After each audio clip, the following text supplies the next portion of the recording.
people on here today. So we'll go ahead and get started. So thank you guys for coming to the WVARR open call. Today, our presenter is Ardella Cottrill from the West Virginia Leadership Academy. The West Virginia Leadership Academy has all kinds of really great information, especially for developing residents. And, since our mission and our goal here is to, is the residents of recovery housing. I thought this would be a really great resource for you guys to have. And if you feel like any of your residents would benefit, or even if any of your staff would benefit from this, it's a really great resource. And Ardella, I'm going to go ahead and turn it on over to you. Good afternoon, everybody. How is everybody? Great. Who all have hands up if you've heard of the West Virginia Leadership Academy?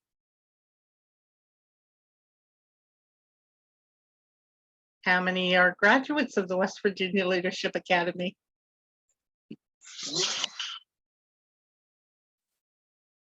Okay, I see a few that I'm familiar with, but I'm also going to share a little bit of information also. The West Virginia Leadership Academy is a project of the West Virginia Behavioral Health Planning Council. And the Planning Council meets quarterly, and I'm going to share a little bit of information about that also. So I'm going to share my screen.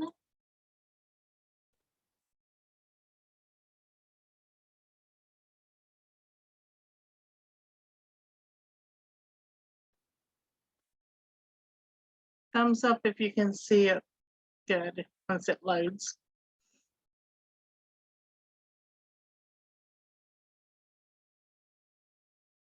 Okay.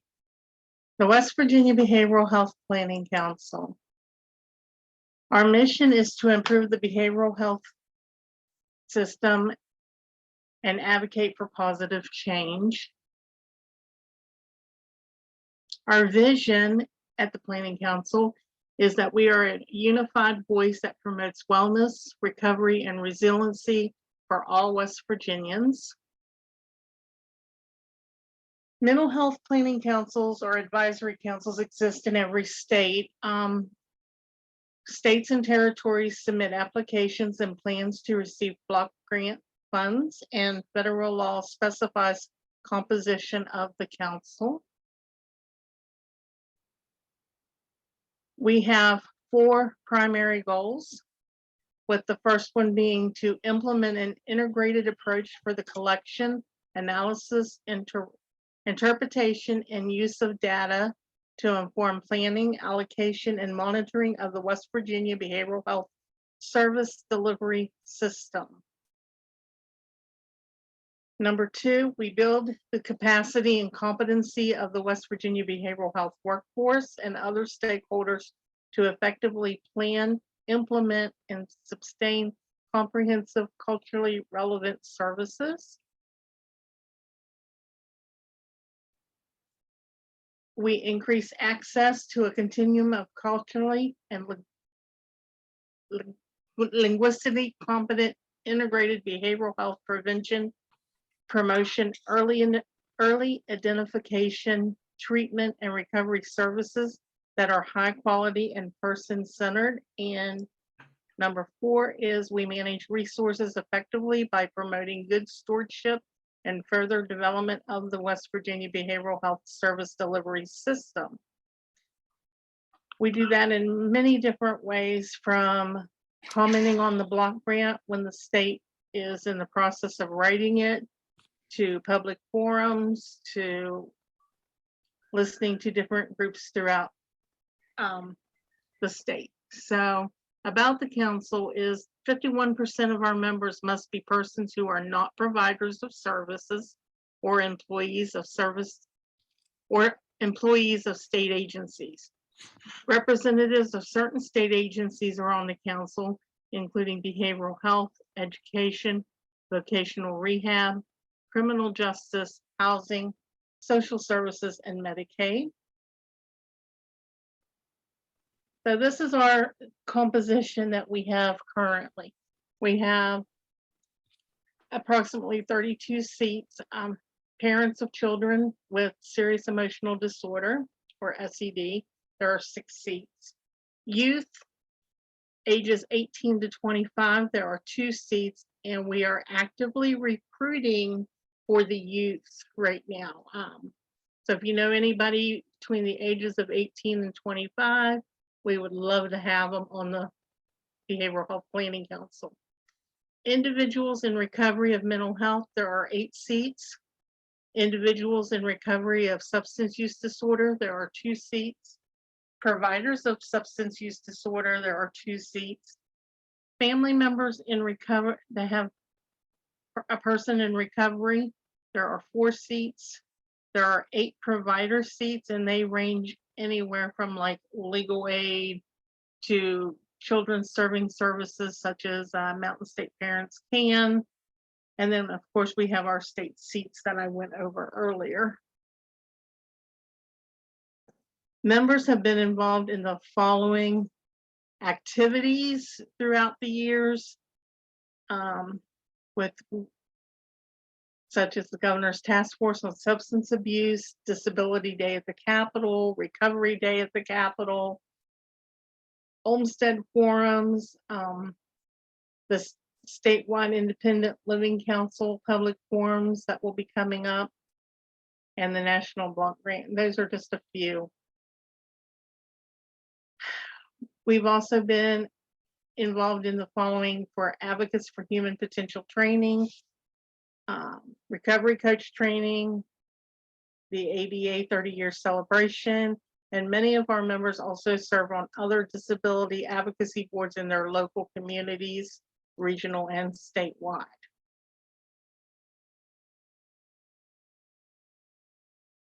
Some presentations given to the council has been the Children's Crisis Mobilization Unit, telehealth throughout West Virginia, information about the West Virginia legislator, advocacy issues related to substance use and disorder, peer recovery. I know when we have our meeting April 21st of 2022, we're going to have a couple people talking about the housing services in West Virginia and homelessness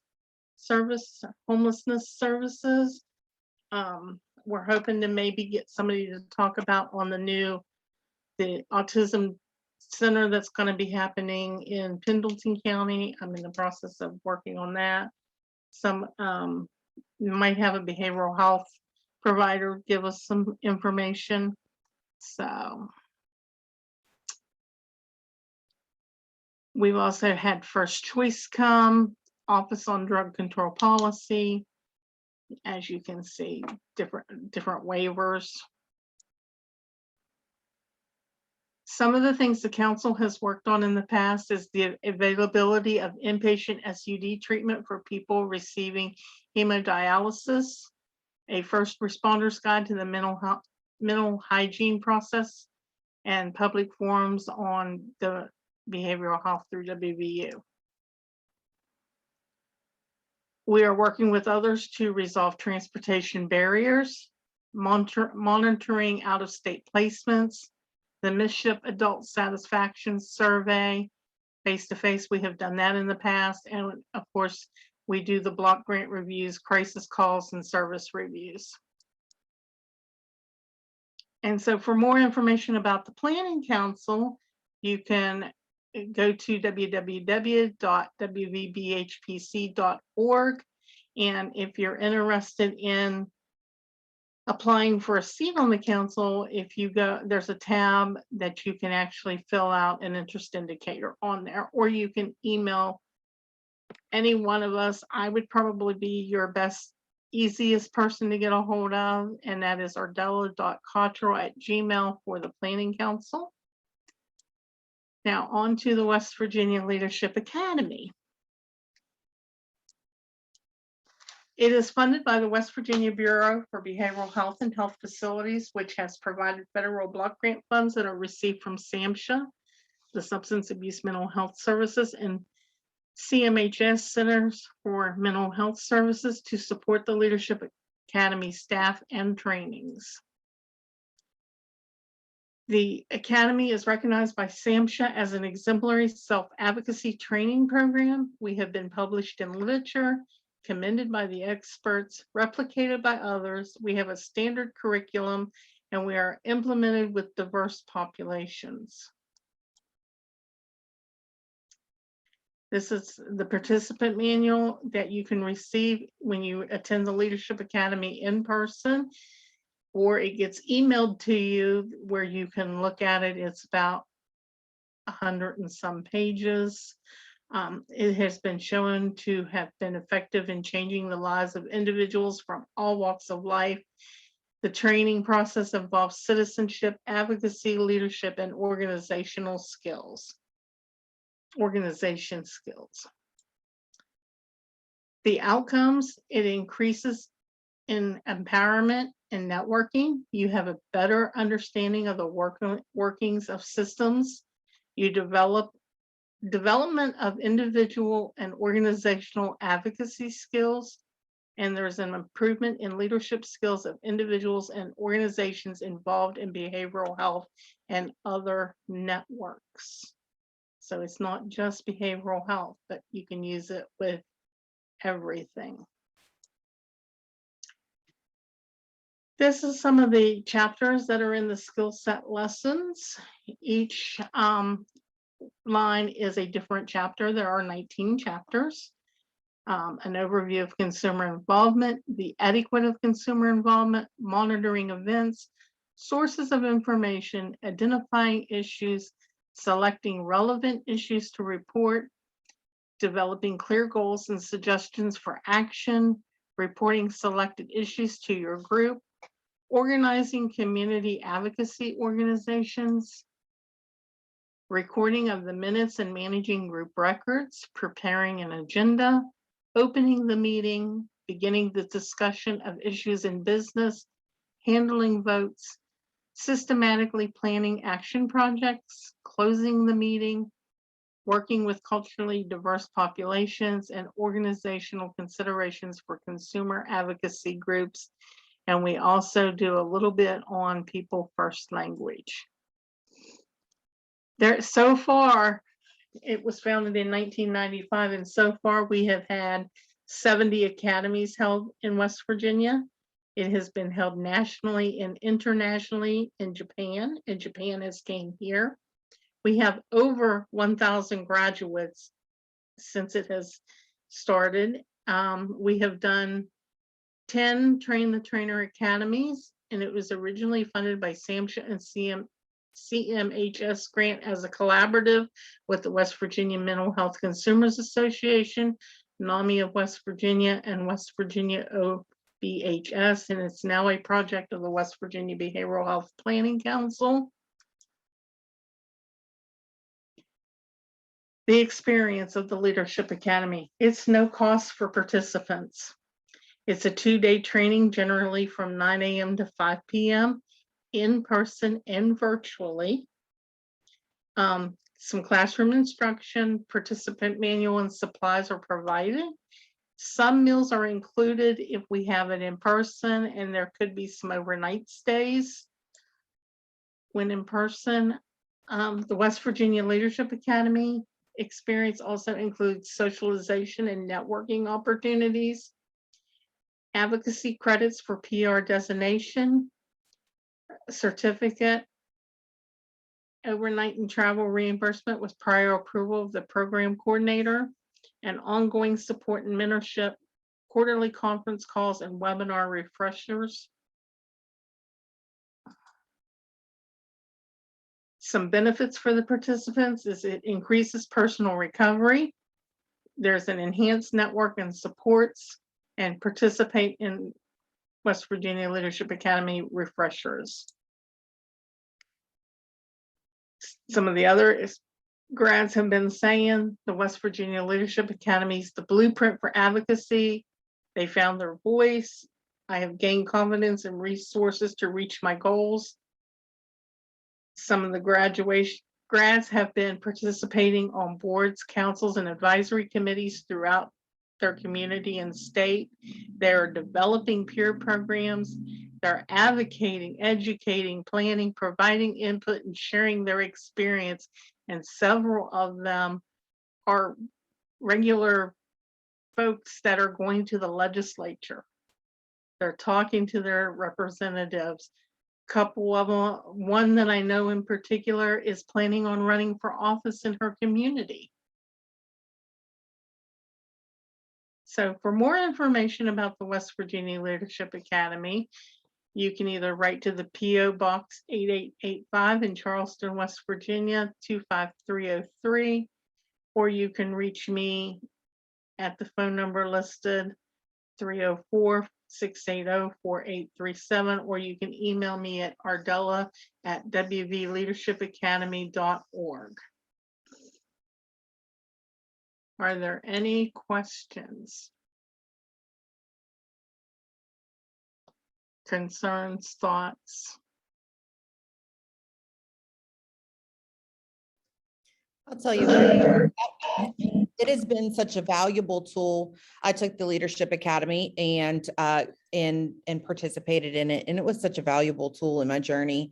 I really suggest this for all people coming into recovery, because I mean, it could teach you give you a foundation of so many skill sets that it just opens up opportunities for you. And I advocate for this kind of thing, because if you are early in recovery and want to make a difference, learning these essential things and how organizations operate, or how to advocate, or, you know, just the foundations of all of the things, this is very key for that. It's all on from, is that the Staggers House that is online there? Yeah, the Staggers House up in the Eastern Panhandle. We have several graduates from there too. Awesome. So how do we get our folks signed up, Ardella? Like, if any operators wanted to get their staff involved, or any residents involved, Well, would they do that? There are several ways we can do it. If we have enough people in one location that is interested, we can come to you. I can send a facilitator to you. We can do it online. I mean, there's multiple ways we can do it. We are in the process of planning our dates. We've got dates set. Now it's determining whether we're going to have that particular training in person, or if we're going to do it virtually. When it's virtually, it's an open format similar to this. We do some breakout groups and stuff like that also. I personally prefer in person, because you get more of the socialization and networking when it's in person. So, but you know, they can call and talk to me. I'm the easiest person to get a hold of, because Dave is busy with his other job. But you know, I will work with anybody. So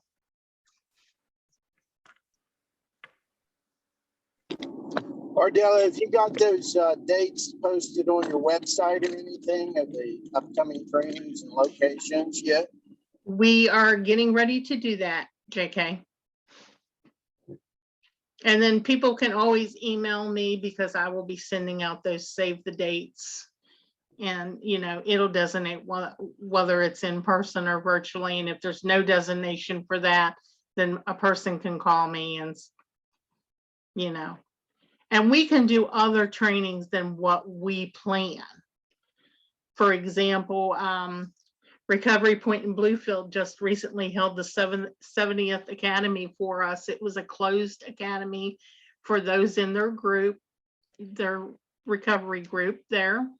And we had 24 graduates that took the 2-day training.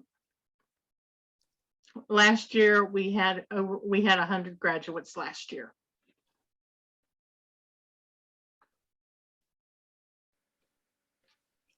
Awesome. Anybody else have any questions, comments for Ardella? And the 14 hours that you get in the 2 days can go towards your PRSS hours that is needed. I don't think I have a certificate here in front of me, but I can tell you, maybe I do. And you touch on the ethics hours that are required. I know Dave has done a great job of hosting ethics with him and Jim Matney, I believe it is. Right. But there's also ethics that that they touch on too that can count toward the hours. Well, we give 14 hours and 5 of those clock hours is in advocacy. 5 is in mentoring and education. 2 is in recovery and wellness support, and 2 is ethical responsibility. Awesome. And Natasha says, yes, and we can definitely do that, that we may be able to facilitate some kind of training for you guys or your residents that want to come. I would have to go through the chain of command and get it planned and ask all the right questions and get all the right answers. But I think that would be a wonderful, wonderful, wonderful idea. Okay. And here's the advantage. If you ever graduate the West Virginia Leadership Academy, you can go on and potentially be selected for the facilitator training that's held in August. And then in future academies, I could call upon you and say, I know JK graduated leadership. He was the former coordinator. He is one of my facilitators. I could say, hey, JK, Autumn took the facilitator training and she wants to get together with a small group and do a leadership academy. That can be done. You just coordinate it with me. I do the behind the scenes stuff.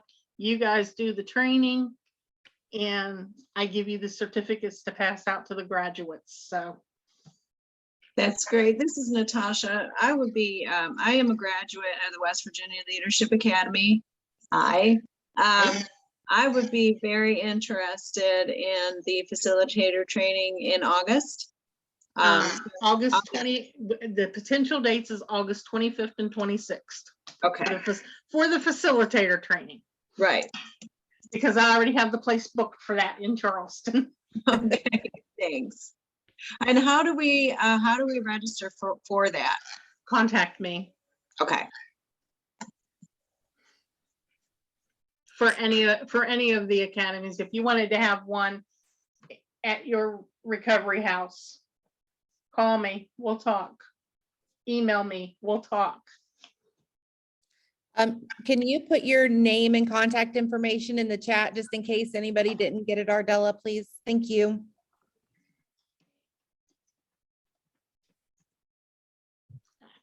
Always hit enter or I'm done typing. Yeah.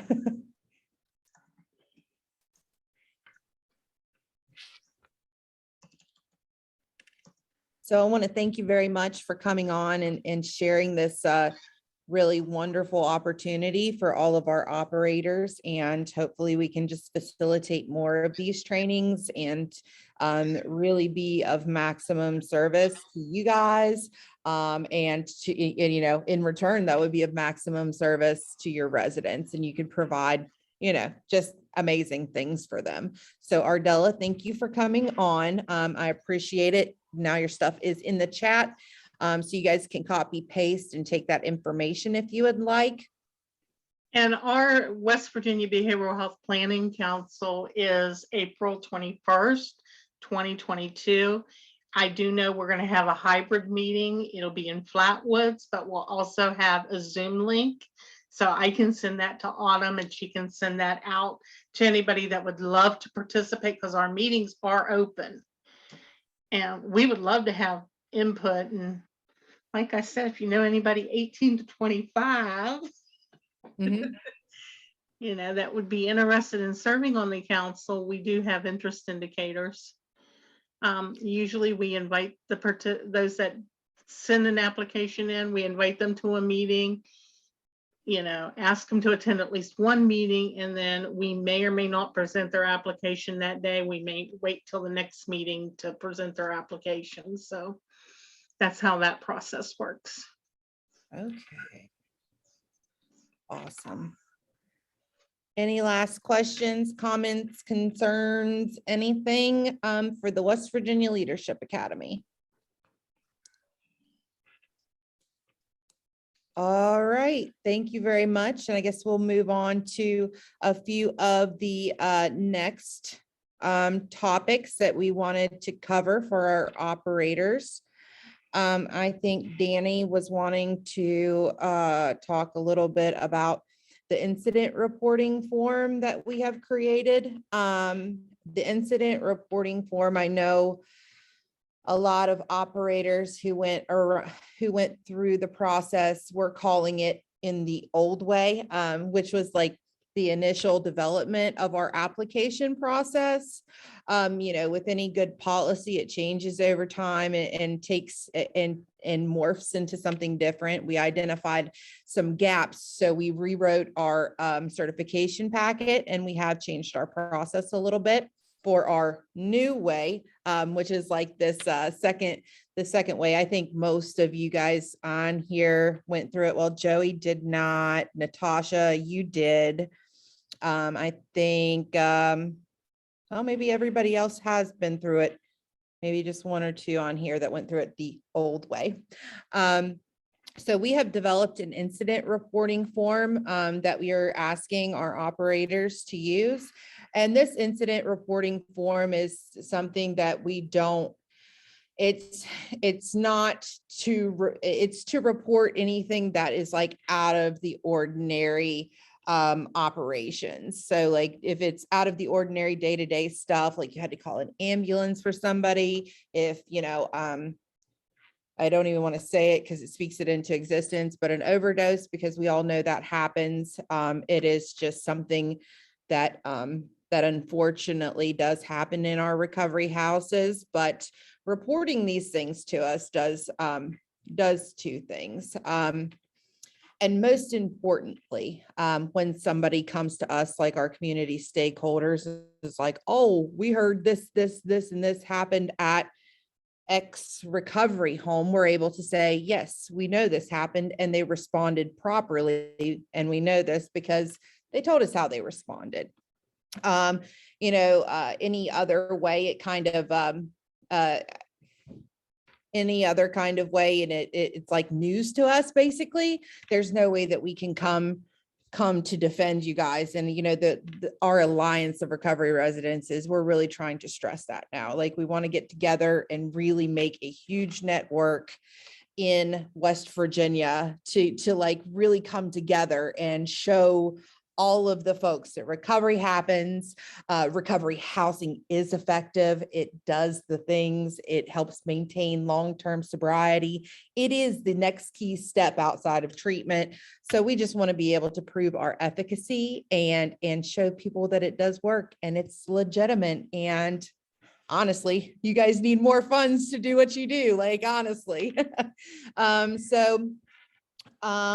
of the other things is Emily on here. Emily, did you want to talk about some of this stuff at the legislative session? Hey, before you move on, Autumn, I'm sorry, my camera said that I had to, I don't know why, because I'm on the other side of the door from Autumn, but it doesn't make any sense. But so I had to turn my camera off to have the internet not shut down. Anyway, another thing to mention in that is that an incident report should be submitted anytime a staff member violates the NAR Code of Ethics. Essentially, the NAR Code of Ethics that we require everyone to use and have and implement. If you should have a staff member that does something in violation of those, that's another thing that's required to be, an incident report is required to be submitted. God forbid that should happen, but that's another thing to add to that. But anyway, go ahead, Autumn. Okay, great. So also, speaking of actually bringing us all together, I think it was last open call, we got a suggestion to create a Slack channel so all of our operators can like communicate with each other, and we can create different what they call channels in it, so we can post trainings, or if you guys know of any cool trainings, you can post in there. If you have any questions that other operators could probably answer maybe a little better than Danny or I could, it's for that. We really want to create a community of operators and really apply the social model of recovery to recovery housing operators. And I think one of these Slack channels is a really amazing way to do it. We had an operator suggest it, and I think moving forward, that's what we're going to do. I have created it's a, what is it? A doodle poll, but not doodle poll. It's a Google Forms. Google Forms. Yes, I'm going to be sending that out to you guys here shortly. I have got the Slack channel created for all of us, and I just need your yes or no or whatever you would like to suggest in that thing. So I'll be sending that out by the end of this week, so I can get you guys added to this Slack channel, and we can really get a little more aligned, allied with each other. So, Autumn, yes. and let me give you a suggestion. The Behavioral Health Planning Council has 4 different committees. Well, they have a couple more than that, but we have our executive committee, our membership committee. We have an adult service committee, a children's committee, a systems and monitoring committee, and a housing committee. You do not have to be a member of the council to be on any of those on any of the adult, children, systems, or housing committees at all. So I would, as chair of the housing committee, I would welcome any of you to come join us. So yeah, that would be. And I know the systems and monitoring committee and adult services committee would also. Awesome. Yeah, I think that would be a really great way to advocate for some more change in recovery housing. I know we've taken a few hits and had a few lessons learned and a few barriers that fortunately we were able to overcome and continue to overcome. And if you guys email me at that particular, any of the 2 email addresses I gave you, I can put you in touch with the right person. Wonderful. Wonderful. Thank you so much, Ardella. That would be a great opportunity for recovery housing to be included on that housing council. And I'm also open to anybody wanting to present to the council in July. I'll be starting to look for guest speakers for that. That might be something that we're interested in for sure. Just let me know. Great. So I think now we can just go ahead and open the floor. I think that maybe there's a few faces that I have not seen before. So maybe we can just kind of go around our little chat room here and introduce ourselves and say where we're from and what recovery housing entity we're representing. So of course, I'm Autumn. I'm from WVARR, and I'm part of the certification staff here at WVARR. I'm Jessica, and I'm from Hope House Ministries in Ravenswood, West Virginia. And I had just one quick question about the incident reporting form. Sure.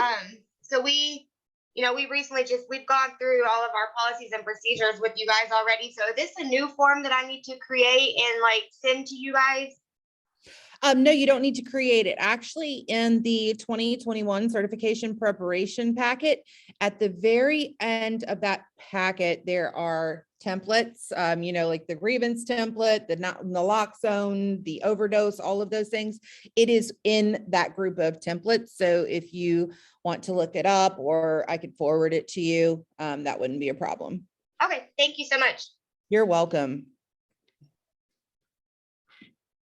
Okay, I'm just going to go. Well, Katie's not there. I'll come back to her.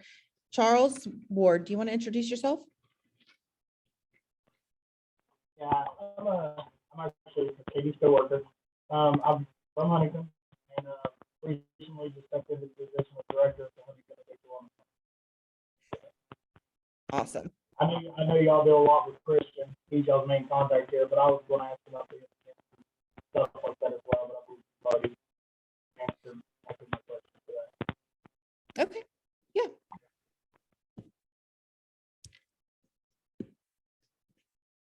So next, it looks like Natasha Stout.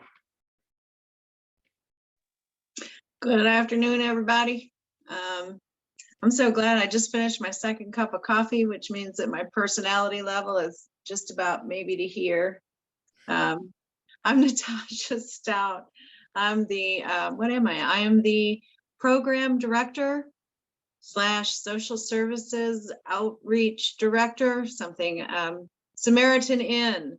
Recovery residence is my life and my world and my dedication and my passion. And it's very good to be here. I am so glad that recovery residence has a place to find support, and we have a leadership and we have people to go for us, to bat for us, because way better you all than me. For sure, I'm way too old for that. And I'm most grateful that we have a place where we can come together and align together. And I think the phase of recovery residences is changing because of WVARR, because we do realize that we're not in opposition to one another. We're really here to support each other. And there's plenty of work to be done. So it's good to be here. Good afternoon, everybody. Thanks, Natasha. I think you just summed up everything our goals are, all of WVARR's goals. Next, we have Jordan Lewis. I'll turn on my video. Sarah might have to mute. Can you hear me now? Yes, you're very robotic right now. I am very robotic. I think it's because me and Katara are in the same room. Oh, yeah. So if she mutes her or turns down her volume, it won't echo like that because we're just hearing reverberations of ourselves in your speakers. So I'm like scared to talk. Is that better? No. oh, I can understand you. Go ahead. Okay. I'm Jordan. I'm new to the recovery community. I'll be the director for Hope Meadows Recovery Home, which will be like a sister house to Staggers Recovery Home under Burlington United Methodist Family Services. Hey, Jordan, stay on. I'll get off. Awesome. Welcome. Thank you. Thank you for joining us today. We really appreciate it. I can't wait to see the completed building. Okay. Okay, next we have Andy Bailey. What's up? What's going on? Good afternoon, everybody. I'm Andy Bailey. I'm the program coordinator for the Clarksburg Mission Sober Living, and very grateful for all the information that y'all presented today. And Ardella, thank you.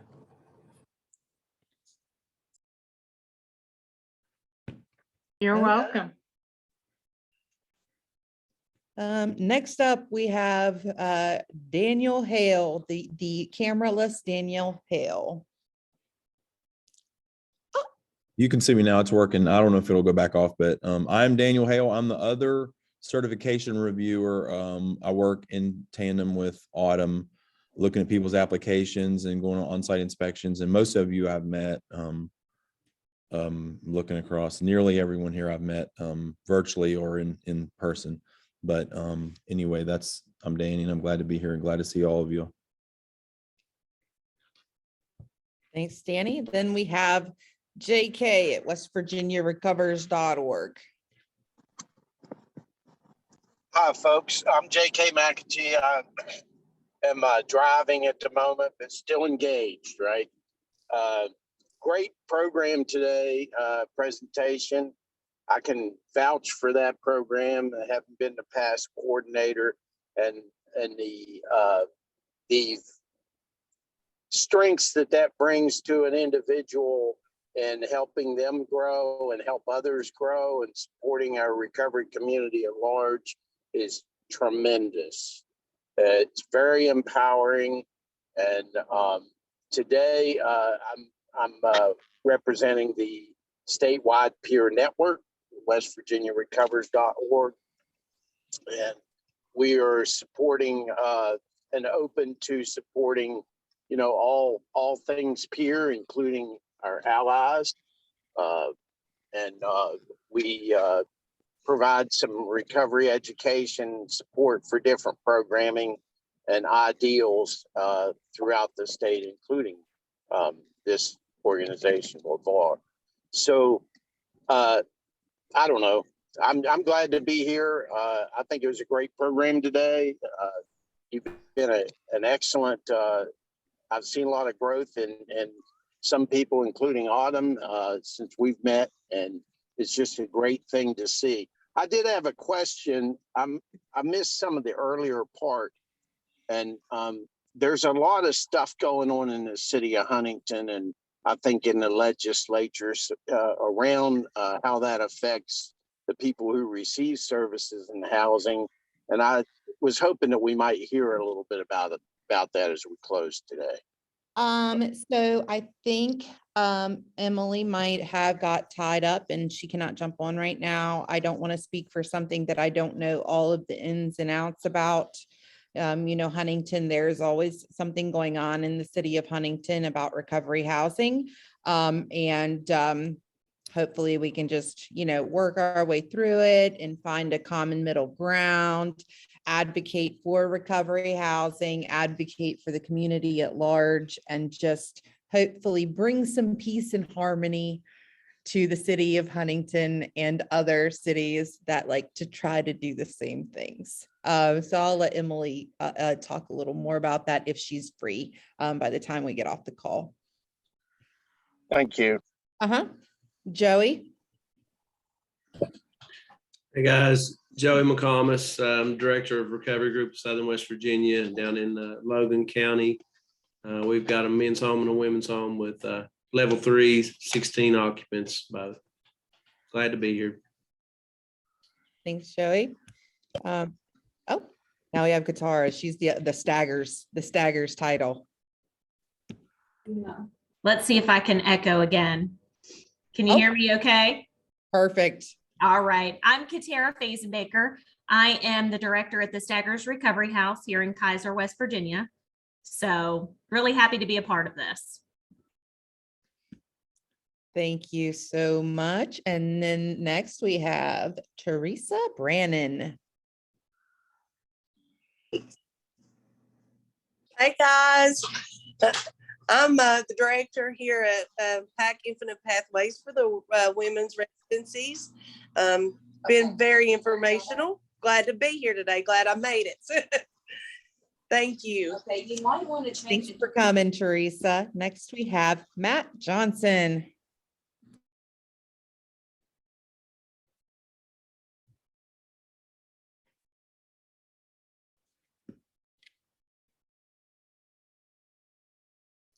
Matt, we'll come back to you if you're unable to unmute right now. And next we have Jessica. Well, you've already introduced yourself. Do you want to go again?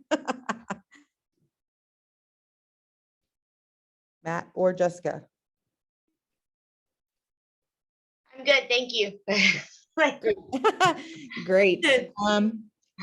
I want to go ahead and open the floor for discussion. I know JK asked a little bit about the legislation and stuff, but I don't have a lot of great answers for that. That is something that I'm very grateful that it is above my pay grade. I'm very, very grateful for that. And Emily has been working her magic at, really advocating for us. So thanks for that suggestion and that topic. And hopefully we can have a little more answers for you next time and when Emily is free. Yeah, as far as the Huntington thing's concerned, I don't know if Charles or Katie, if either one, I don't know where Katie's at, but if either one of you all want to discuss your experience with it, you don't have to, but I mean, JK had asked about that. If you'd like to go, but don't feel, pressured. It would be better to hear it from an operator's point of view than it would from anyone else's. Yeah, I really don't know much. I know there's a lot of stuff going on inside of the city body right now. I know they're trying to target a few things such as drug use, other very high, dischargeable offenses, I would say. But they're trying to give what they call renters rights inside of the city of Huntington. So say we have somebody here that will just not deal with the program, not go along with any of the rules. So they haven't done anything too grievous, such as get into a physical altercation with another client or use drugs in the facility, we would have to actually treat them as like a tenant, as like a landlord, and give them like a 30-day notice or something like that for us to be able to remove it from our program.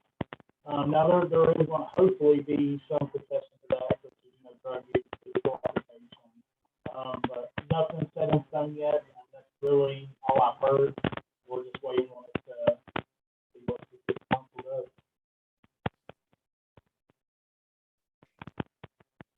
And I'm sorry Katie's not here. We had something pop up with one of our female clients, and she had time sensitive matters. We get it. We get it.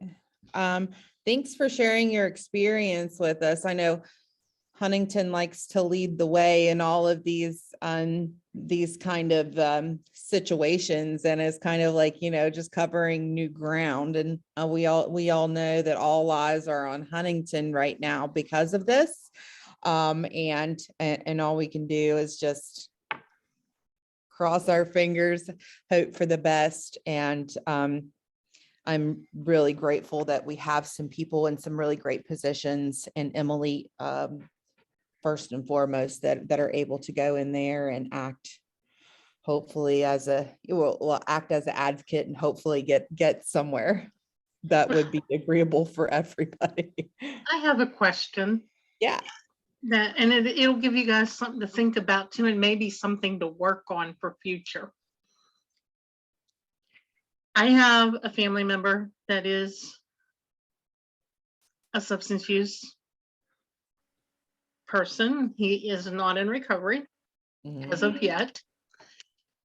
But when he was living with me, in order for me to get him out of my house, I would have to evict him. Mm-hmm. Do you guys have to do the same process to get somebody out of your program if they break the rules? So this is what they're trying to do in Huntington. It is enact this formal eviction process. One of our requirements here at WVARR is that you can't have them waive any landlord tenant rights. However, of course, you do have the whole stipulations that, you have to follow the rules, that you have to, engage with us, you have to pass your drug screens, you have to, do the things basically to stay in the program. But they are definitely trying to implement this landlord tenant right heavily, because of, I guess there has been some situations arise in Huntington that I guess was less desirable for some of the officials up there that don't get it. A lot of officials, unfortunately, fortunately for them, they don't have any experience really with recovery. Right. So I think that's a lot of where it's coming from. So all we can do is like educate and hopefully move forward. And if you would have to evict somebody, are you working with a homeless coalition nearest the resident to help the person find other housing? So another one of our standards that has to be met is if you do dismiss somebody from your program, you're going to refer that person to another WVARR certified facility or a higher level of care so they can get the care that they needed. That, basically we don't want to see people streeted, because, that's, kicking a person out in the middle of the night is not good. They're still a person regardless. Well, I know the planning council, the lady that's coming in to speak on homelessness for the planning council meeting in April said that they do have a variety of ways of housing a person. So somebody from you guys' organization may want to come to the meeting just to hear that presentation. Mm-hmm. Yeah. Hey, Autumn. Yeah. I have some experience with that eviction process. Obviously, we try to find them the next level of care. But if they're uncooperative and you absolutely have to get them off the property or whatever, and West Virginia Sober Living actually brought it to our attention, and that's just in our area. I'm not sure if it's everywhere, but it was how it was worded on our application. So if it was worded as rent that's paying or whatever, then we would have to get an eviction notice. But as it's worded as program fee, we didn't have to go through all that process. So. And if you don't have the landlord tenant rights, I have a manual here that I think I have it scanned because I think I sent it to somebody in the community, but I can send it out to you guys. That way you guys can see the copy, and I know Legal Aid has some basic information on their website. Yes, please. Thank you.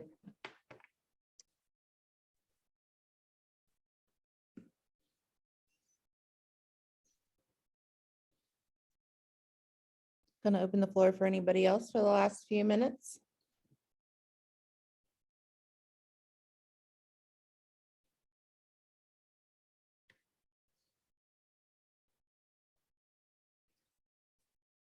So I guess if we don't have anything else, we can close a little bit early. I know everybody here is busy, busy, busy. So we do appreciate you guys coming to our open call. We appreciate the fellowship. We appreciate the information, Ardella. Thank you so much for coming. Hopefully we can get the Leadership Academy out to a lot more people, and we can have people out there really affecting a change. And thank you guys for coming and listening to us. And I hope you guys have a Hey, great. Autumn, let me say something real quick before we go. Hey, if you all can think of anything that you would like to hear, please let us know. Any of us, you all know one of our email address or number or something. If there's anything, we've heard that to increase engagement from the other affiliates in other states. But if you all can think of anything that you think we can, if we don't know it, we can track somebody down that can come and speak about it. So please, if you have anything you want to know about, please email one of us and let us know, and we'll do everything in our power to get somebody that knows more than us to speak about it. That's it. That's I was going to say, I'm a resource person by nature. So if you guys would like to reach out to me on different resources across the state, let me know and I'll help you look. Awesome. Thank you. Thank you. Thank you. Ardella, everyone. you're coming in on the clutch for sure. Thank you so much. And I hope to see everybody at a future Leadership Academy, Yes. either virtually or I can come to you. I would love to come to you. And Clarksburg is just 15 minutes up the road, just for your info. Nice. Nice. All right. Thank you guys for coming and have a great rest of your week, month, until we see you next time. Bye, guys.